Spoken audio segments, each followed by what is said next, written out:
Hi everyone. I hope you're having a beautiful day. Today we're diving into what happens after James hears, "You are not my son," and starts to wonder if the man who raised him never truly believed he was his child. Will he cling to that broken name, or build a new life beside Diep and Nai? If this story touches you, don't forget to subscribe so you don't miss the next episodes. That night, the apartment felt too small for the size of what James was carrying. The fan on the ceiling spun slowly, moving hot air from one corner to another. Outside, traffic hummed. A dog barked somewhere in the alley. Inside, the only bright thing was the little cartoon nightlight near Nai's bed, casting soft animals onto the wall. She was already asleep, finally worn out after the chaos of the last few days. One arm flung above her head, breath even. A small island of peace. James stood in the doorway for a long time, just watching her. He'd always loved her in a quiet way, the way she mispronounced big words, the way she laughed with her whole body, the way she believed his clumsy magic tricks. Tonight, it felt different. He felt unmoored, and she looked like the only anchor he had left. "Uncle James?" she mumbled, half awake, sensing him there. "You okay?" He swallowed. "I don't know, kiddo," he answered honestly. "I'm trying to be." She blinked at him, then did something she'd never done before. With the absolute certainty of a child, she patted the empty space beside her and whispered, "Come sleep here. Daddy's place is here." The words slammed into his chest. Daddy. For a moment he couldn't breathe. He wasn't her father. He wasn't his father's son. He was... where exactly? Suspended in the middle, belonging nowhere completely. She must have seen something in his face. Her sleepy smile faltered. "Did I say wrong?" she asked.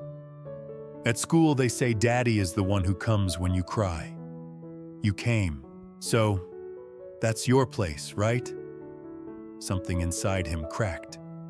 Not loudly, not dramatically, just a quiet, devastating shift. He crossed the small room and knelt beside her bed, brushing hair from her forehead. "You didn't say anything wrong," he whispered. "You just said something I don't know how to carry yet." Her eyes closed again, already drifting. "It's okay," she murmured. "Ms. Diep said when you don't know, you just keep loving." She yawned. "You can think tomorrow."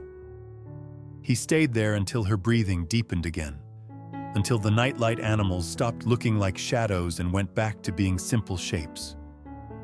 In the next room, Diep sat at the table with 2 cups of tea growing cold. She didn't look up when he came in. She just slid 1 cup toward the empty chair beside her. "Oh, how is she?" she asked. "Smarter than us," he said, sinking into the chair. "Crueler, too." She called the space next to her daddy's place. Diep's hands tightened around her cup. "What did you say?" "That I don't know how to carry that word," he replied. "Not tonight."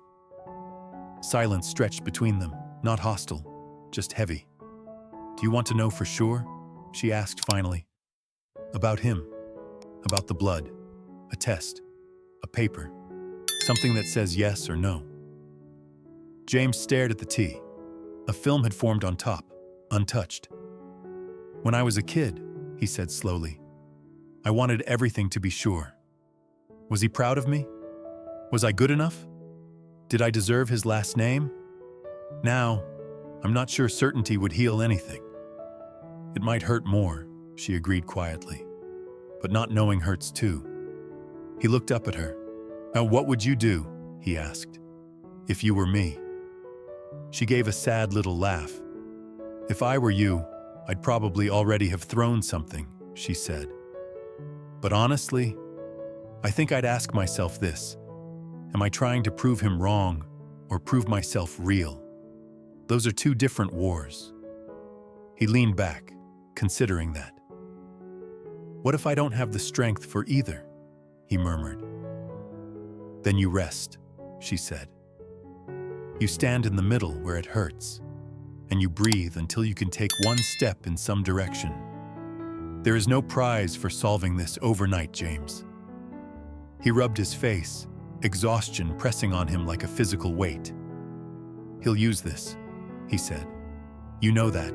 He'll tell every board member, every journalist, every relative. I tried my best with a boy who wasn't even mine, and this is how he repays me. He'll make himself the martyr. He's already rehearsing the lines. I know, she said. I can hear it in my head. Maybe I should just, he gestured vaguely, disappear, change cities, start over where his name doesn't follow me like a shadow. Let you and I rebuild without my mess attached. Something fierce flashed in her eyes. Don't you dare, she said, voice low. He blinked. What? Don't you dare take his story and make it your own, she repeated. That's exactly what he wants. You so ashamed and confused that you erase yourself for him. That's not sacrifice. That's surrender.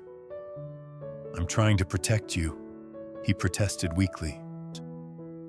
Protect me by standing next to me, she said. Not by vanishing like you were never here.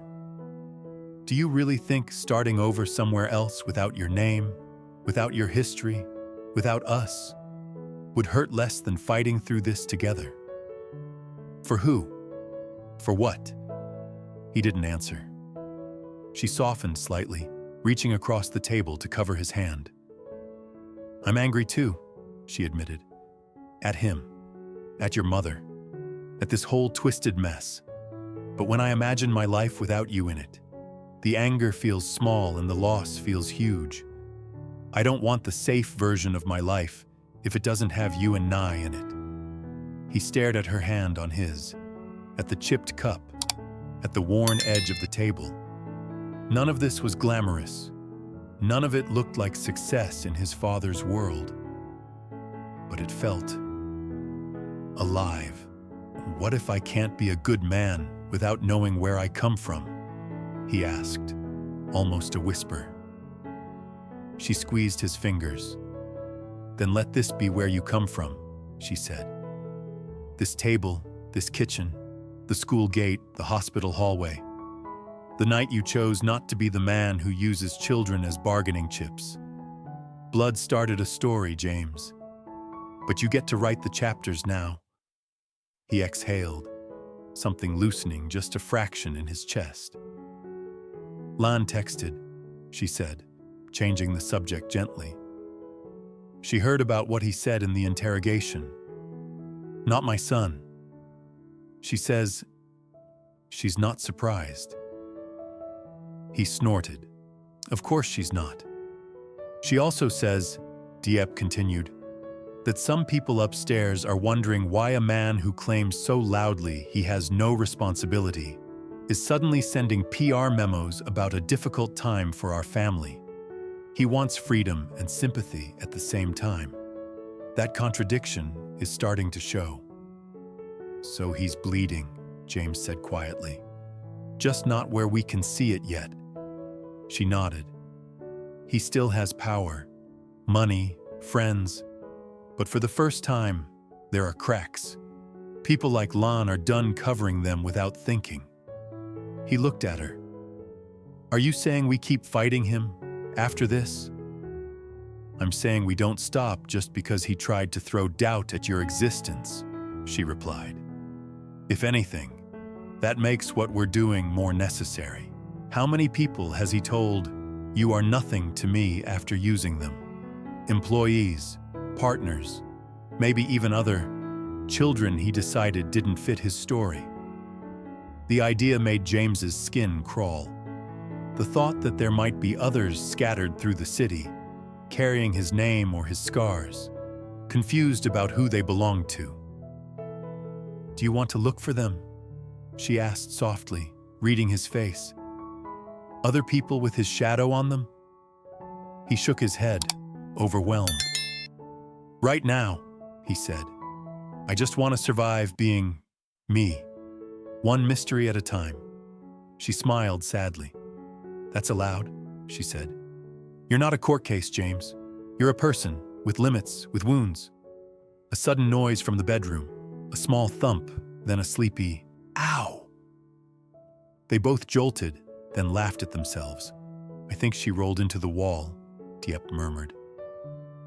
Maybe the wall deserved it, James said. They sat there a little longer, not solving anything, just sharing the same air, the same exhaustion, the same fragile, stubborn love. Eventually, he stood. I'm not ready to sleep in Daddy's place, he said quietly. But I'll sleep on the floor next to her, just for tonight. Diep's eyes shone. You don't have to. I know, he said. I want to. She watched him gather a thin blanket and pillow, watched his silhouette through the cracked bedroom door as he lay down beside Nee's bed, one hand resting on the frame like a silent promise. In the dim glow of the nightlight, she realized something. His father had just tried to erase him with one sentence, and yet here he was, stretching out on a hard floor, choosing to stay in a life where nothing was guaranteed except the feelings in this tiny apartment. He might not know whose blood ran in his veins, but she was starting to see, more and more clearly, what kind of heartbeat in his chest. The next morning, the city woke up like nothing had changed. Vendors shouted, buses honked. Someone in the alley argued loudly with a delivery driver about a dented crate. Laundry lines moved lazily in the breeze. Inside the apartment, something had changed forever. James's back ached from the thin blanket on the floor, but when he opened his eyes and saw Nie's little hand hanging over the edge of the bed, his first feeling was strangely gratitude. He was still here. He'd made it through one night with this new emptiness in his chest and hadn't run. Nie's eyelids fluttered. She peered over the edge and grinned sleepily. You stayed, she said, as if she'd expected him to evaporate in the night. Someone had to make sure the wall didn't kidnap you, he murmured. It's very suspicious. She giggled, then scrambled down and launched herself at him. Good morning, Daddy Uncle, she declared, inventing a new word without blinking. It hurt. It healed. It did both at once. In the kitchen, the kettle whistled. Diep moved quietly, putting out bowls, slicing bread that had gone a little stale but would toast up fine. She watched him from the corner of her eye as he carried Nie on his hip, pretending her weight wasn't pulling at tired muscles. The shadow under his eyes was deeper, but there was something else there too. A thin thread of stubbornness that looked like it might just hold. They ate mostly in silence. Nie chattered about a school drawing contest. Aunt Hoa complained about the price of cooking oil. Life provided small topics to keep their mouths busy while their hearts tried to catch up. Later, when Nie left for school holding Aunt Hoa's hand, promising to check the password for anyone who came near, the apartment shrank back down to just the two of them. Lan called, Diep said, wiping crumbs from the table. She wants to meet. She says, some people inside are asking questions they weren't brave enough to ask before. James sat back, rubbing his temples. Because of what he said? Because of everything, she said. The kidnapping, the interrogation, the not my son. Apparently, the story he's selling the board is that he tried his best with a child that wasn't his and now has to protect the company from emotional blackmail. He winced. He's fast. He's scared, she corrected softly. Scared men with power move fast. He thought about that for a moment. Do I meet with them? He asked. These some people. I think you listen, she said. Not to fix their lives, not to be their hero, just to understand the landscape before we decide our next step. He nodded slowly. Come with me. You really need to ask? She replied. They met Lon in a tiny back room of a noodle shop this time. Less poetic than the tea by the river, more practical. The door was half glass, so anyone watching would just see 3 people eating. Lan looked even more tired than before, but there was a new tightness in her jaw, a new resolve around her eyes. I was there, she said, after the bowls were set down and chopsticks clinked. Outside the room when he said it. You are not my son. The walls in that building are thin. It traveled fast. James swallowed a mouthful of broth that suddenly tasted like nothing. And the reactions were revealing, Lon said. Some people smirked. They've always resented you, thought you had an easy ride because of blood. Some looked shocked, like their whole idea of the noble CEO cracked. A few just shrugged. In our world, secrets are background noise. She pushed a small envelope across the table. I brought you something. He stared at it, heart pounding. What is it? A copy of an HR file he ordered sealed, she said. Not yours, his. It's not complete. Pages are missing, but it's interesting. Hands slightly shaking, James opened the envelope. Inside was a photocopy of an old internal report. The paper was grainy, the header dated more than 20 years ago. Employee Incident Report, confidential subject, personal conduct, Thange and associate. He skimmed. A complaint from a junior staff member about Mr. Than's temper when personal matters were mentioned. A note about a rumored affair involving his spouse and a former classmate. A line that made James's breath catch. Subject expressed uncertainty about paternity of newborn child. Advised to seek private counseling and avoid bringing such matters into the workplace.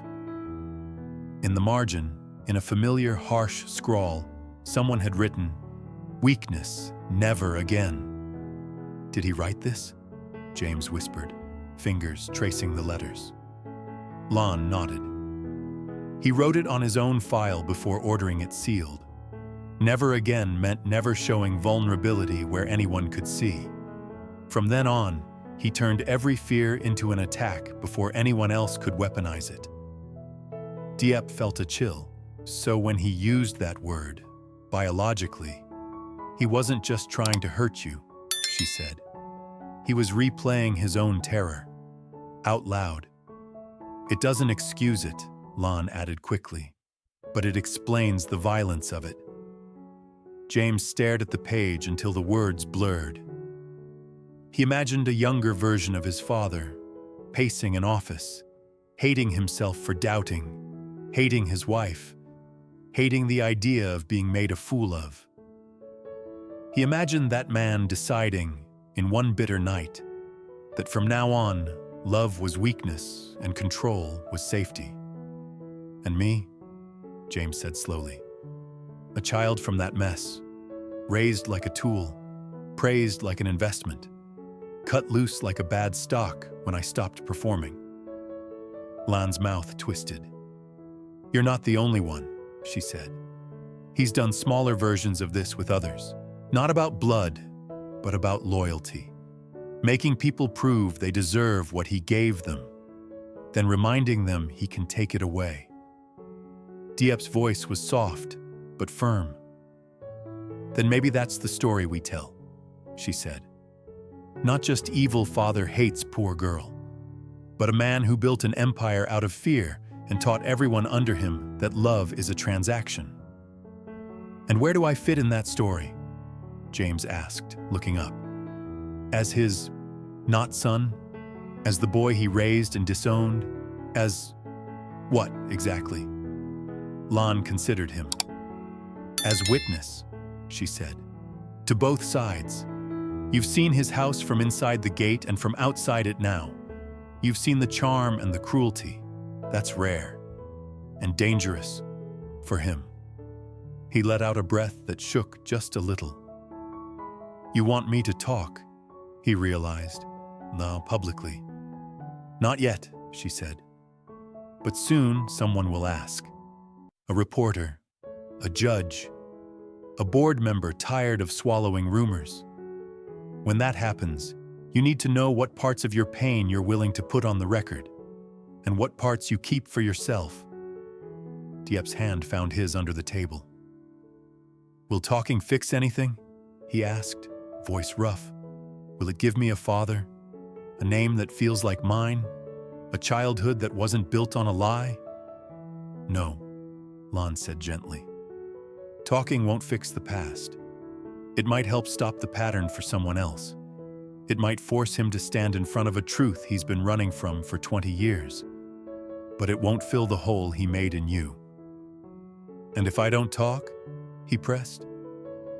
Then he writes the story alone, she replied. And I can almost guarantee you which version the world will hear first. The noodles had gone soggy in his bowl. He pushed it away. Can I be honest? He said. Diep gave a small smile. I'm starting to think that's your new niche. He huffed a breath that was almost a laugh. There's a part of me, he admitted, that still wants him to look at me and say, of course you're my son. Biology be damned. Even after everything, even after kidnapping and contracts and cutting me off, that part disgusts me. But it's there. Diep's eyes softened with something like recognition. We all have that part, she said. The one that still wants the person who hurt us to suddenly become who we needed them to be. It doesn't make you weak. It makes you human. Will it ever go away? He asked. I don't know, she answered. But maybe one day it won't be the loudest voice in you. Lon stood, tucking the envelope back into his hand. I have to go, she said. They'll notice if I'm gone too long. Think about what you want to do with that file, with your story. Don't rush, but don't run. After she left, the room felt emptier, but somehow clearer. So, Diep said quietly, what now? He folded the paper carefully, like it was something fragile instead of something that had just broken another piece of him. Now, he said, I go see the house I grew up in. One more time. As someone who knows he might never have truly belonged there. I think I need that to understand what I'm walking away from. Do you want me to come? She asked. He hesitated. I think I need to do this part alone, he said. If I see his face, I don't want to be watching yours for how much it hurts you too. She nodded slowly. It stung, but it made sense. Some rooms you entered with witnesses. Others you entered by yourself and came back with your hands open, showing what you found. When you're ready, she said, come home. The word hung there. Home. Not his father's house. Not the building with the marble floors and expensive art. Here. He took a taxi there in the late afternoon when the light made everything look softer than it was. The guard at the gate still recognized him. Old habits died hard. No one had told him the script had changed. Welcome back, young master, the man said. The words stabbed. Inside, the house smelled the same. Polished wood, citrus cleaner, his mother's perfume lingering in the curtains. He walked through the rooms like a ghost, past the framed awards, the family photos where his father's hand rested heavily on his shoulder. In one hallway, he stopped. A picture he'd never paid attention to before, tucked slightly behind a bigger frame. His mother, younger, laughing at something off camera. Beside her, a man he didn't recognize, holding a toolbox, looking up at her like she was the only thing in the room. On the back, in faded ink, when the pipes broke and you fixed my whole week. H. His stomach turned. Was that him? The other man? The ghost whose blood might be in his veins? Before, James would have turned the photo over, hidden it again. This time, he left it face up. Let the ghost stare back. In his old bedroom, he sat on the edge of the bed and let the memories wash over him. The nights he'd stayed up studying to earn praise. The mornings he'd tied his tie too tight, wanting to look like a real businessman. The fights, the silences. His phone buzzed. A message from an unknown number. You think learning the truth will make you whole? After James's father spits out, "You are not my son," everything James believed about himself fractures. His mother finally reveals a long-hidden affair, admitting he may not be Than's biological child, and he's left drowning in anger, humiliation, and a strange, terrifying sense of freedom. That night, he sleeps on the floor beside Nai, who innocently calls the empty space Daddy's place, forcing him to confront what father really means beyond blood. Lan, the insider, secretly brings him an old HR file showing Than once doubted his paternity and vowed never to show weakness again, turning fear into control. James visits his childhood home as an outsider, seeing it now as a polished museum built on secrets. Standing between the house that never truly claimed him and the tiny apartment where Diep and Ni wait, he begins to realize his future identity will be defined by his choices, not Than's name.